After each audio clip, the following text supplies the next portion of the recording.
जय हिंद, अस्सलाम वालेकुम। मेरा नाम मोहम्मद फिरोज और आप देख रहे हैं यस सेवन न्यूज।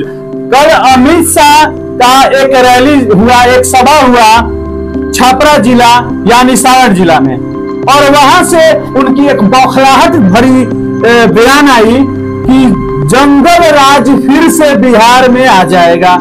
लालू के लड़के यानी तेजस्वी पर, लालू जी पर और मरहूम डॉक्टर मोहम्मद शहाबुद्दीन साहब उनके बेटे ओसामा पर कि सुने हैं कि टिकट मिला है और टिकट दिया गया है डॉक्टर मोहम्मद शहाबुद्दीन साहब के लड़के ओसामा को। और उसी विषय पे बात करने के लिए आज हमारे साथ जुड़े हुए हैं राजू यादव जी। स्वागत है राजू यादव जी आपको हमारे चैनल में। बहुत बहुत धन्यवाद। यस सेवन न्यूज को जितने भी हिंदुस्तान से दुनिया में देख रहे हैं, मैं सबको दिल से शुक्रिया अदा करता हूँ। आपने जो सवाल किया है कि मंगल राज में विकास हो रहा है देश में, तो आपको अच्छी तरह मालूम होना चाहिए कि 2014 में बिहार में आई तो झूठ बोल के आई। भाजपा जब सत्ता में आई तो लोगों को डरा कर आई, हिंदुस्तान की जनता को डरा के आई, नफरत फैला के आई, लोगों को नफरत के जाल में फंसा के सत्ता में आई, अपराध का भय दिखाकर आई। लेकिन कभी किसी ने सोचा है हिंदुस्तान सहित एक राज्य की बात करिए ना, हिंदुस्तान की छोड़ दीजिए, सिर्फ बिहार की बात करिए। बिहार में भाजपा के शासन काल में जितना अपराध बढ़ा, जितना बलात्कार बढ़ा, जितना लोग शोषित हुए, जितना लोगों का धन लूटा गया, जितना लोगों का आबरू लूटा गया, वो 2014 के पहले भारत के इतिहास में, दुनिया के इतिहास में नहीं हुआ था। ये शासन है भाजपा का। अब जहां तक सवाल है शहाबुद्दीन साहब के लड़के ओसामा साहब का, तो मैं आपको बता देना चाहता हूं कि कभी ओसामा के शैक्षणिक योग्यता की बात होनी चाहिए कि ओसामा पढ़ा लिखा इंसान है कि नहीं है। किसी का बाप यदि अपराधी होगा तो ये कोई जरूरी नहीं है कि उसका बेटा भी अपराधी होगा। किसी का बाप यदि डॉक्टर होगा तो ये कोई जरूरी नहीं है कि उसका बेटा डॉक्टर होगा। किसी का बाप यदि मास्टर होगा तो ये कोई जरूरी नहीं है कि उसका बेटा मास्टर होगा। किसी का बाप यदि नेता होगा तो ये कोई जरूरी नहीं है कि उसका बेटा नेता होगा।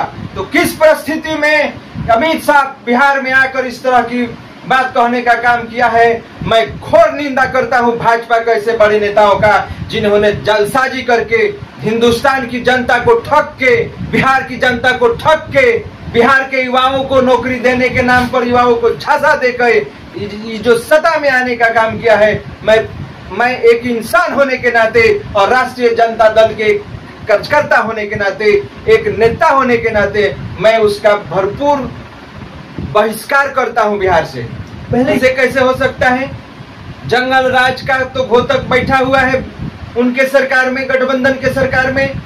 आपने कभी देखा है कि 2014 के बाद मैंने अभी जिक्र आपसे किया था कि बिहार में जितना अपराध बढ़ा, हर जिला में जो आपराधिक घटनाएं बढ़ी हैं, हिंदुस्तान के इतिहास में ऐसा कभी नहीं हुआ है।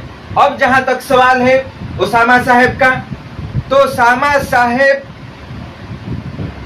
के संबंध में डरावना शब्द का इस्तेमाल करके बिहार की जनता को ठगने का एक बहुत बड़ी साजिश है। आपको इस चीज को समझना पड़ेगा कि बिहार के बाहर के जो भी नेता बिहार में प्रवेश करेगा तो स्वाभाविक है कि कभी लालू यादव के परिवार पर, कभी तेजस्वी जी पर, कभी राष्ट्रीय जनता दल के बड़े बड़े जो नेता हैं उन पर, इंडिया गठबंधन में जो भी हैं उन पर भी छोड़ेगा नहीं। यदि कोई सोच के रखा है कि हमारे ऊपर ये नहीं बोलेगा तो ये दिमाग खत्म करना पड़ेगा, न तो आने वाले दिन में हिंदुस्तान में नौकरी नाम का कोई चीज नहीं रहेगा। क्योंकि ये जो मतगणन बातें अमित शाह यहाँ आके कहने का काम किया है, बिहार के धरती पर सिवान को बदनाम करने की साजिश है, बहुत बड़ी साजिश है। जहां पर दुनिया के पटल पर सिवान की धरती, यह धरती राजेंद्र बाबू की धरती है, यह धरती आदरणीय लालू प्रसाद यादव की धरती है, यह धरती आदरणीय मौलाना मजरुल हक साहब की धरती है, यह धरती डॉक्टर मोहम्मद शहाबुद्दीन साहब की धरती है। ये धरती चापलूस, लफंगे और बिहार और देश को बर्बाद करने वालों की धरती नहीं है भाई।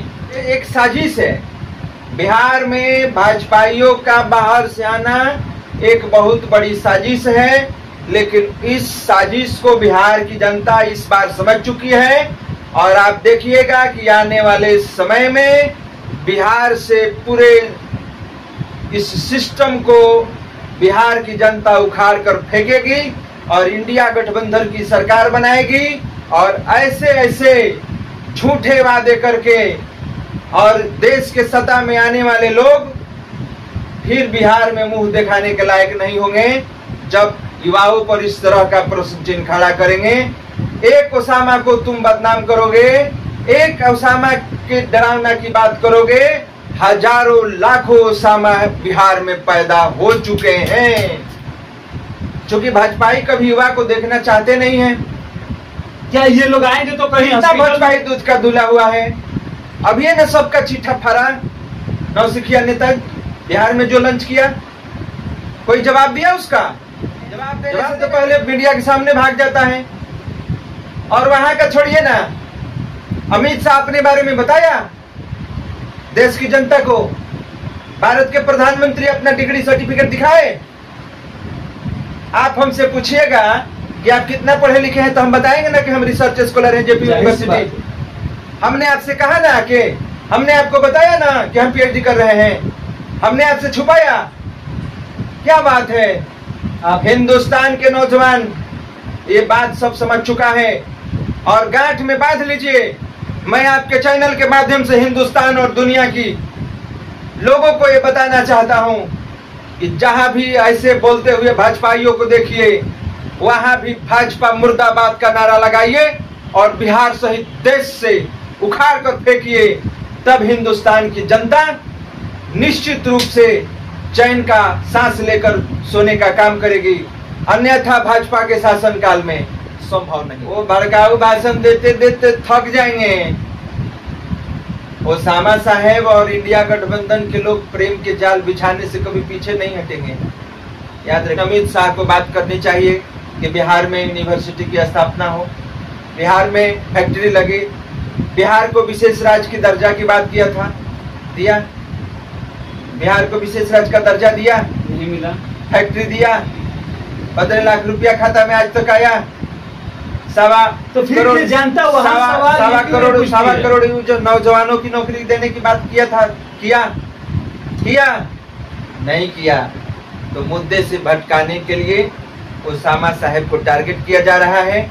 लेकिन आज मैं आपको बताना चाहता हूं, आपके चैनल के माध्यम से हिंदुस्तान की जनता को ये संदेश देना चाहता हूं कि ऐसे ऐसे भड़काऊ और बेला लोगों की बात और इनके झांसा में बिहार और सिवान की जनता आने वाली नहीं है। आपको तो अच्छी तरह मालूम है कि बिहार एक ऐसा राज्य है जहां से आईएएस और आईपीएस बन के पूरे देश और दुनिया में अपना नाम और पहचान बनाया है। ये कोई नई बात नहीं है।